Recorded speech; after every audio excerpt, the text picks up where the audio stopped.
semifinal weekend on that Sunday. I think Nebraska, unquestionably, at 31-12, would have been a host in a 1 seed. So, in light of that, if the committee's going to, the resume is the same, I thought Nebraska should be and would be rewarded with a high 2 seed. And you can seed the 2s officially, unofficially, however it's done. In no way should one of the best 2 seeds, or maybe the best 2 seed, go to the number 1 overall, the site of the number 1 overall seed. So from that standpoint, it surprised me. But then, nothing really surprises me.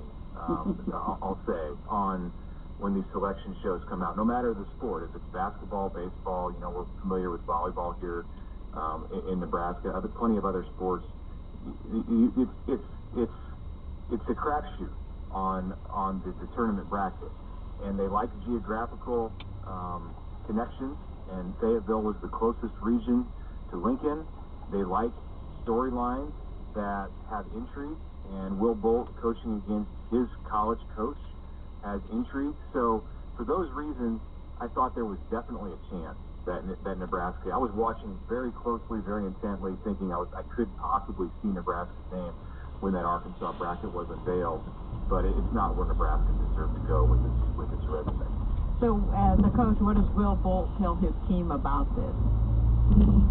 Nothing different. They know it's 5 victories to get to the College World Series.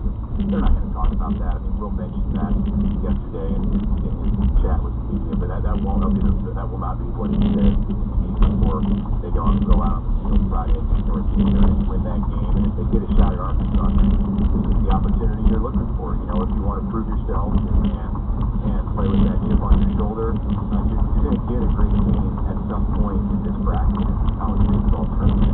And if you do it in the third weekend or the first weekend on day 2, what you have to do to be successful is the same.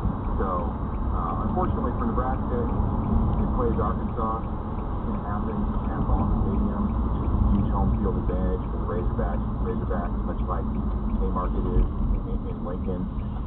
But again, it's a challenge that I think Will Bolt will have them ready to welcome. Can they win it? That's another question. But I think the message that he provides for his team will be one that, hey, we're here and this is what we want, so let's go do it. Mitch Sherman's with us from the Athletic. Husker baseball off to the Arkansas Regional for the college tournament, as it'll conclude, obviously, for the College World Series at TD Ameritrade here in a few weeks.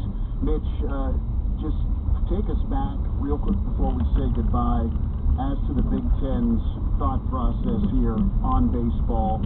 What's your feel about how baseball was treated this spring? Yeah, I wrote about this yesterday, and I think more so than blaming the NCAA selection committee.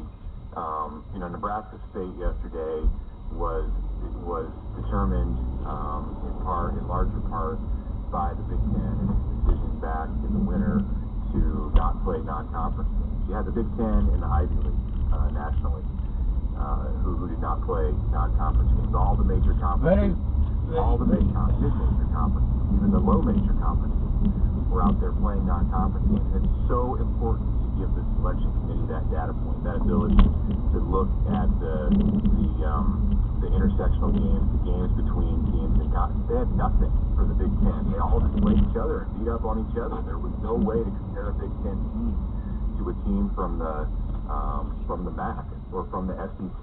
So it's guesswork.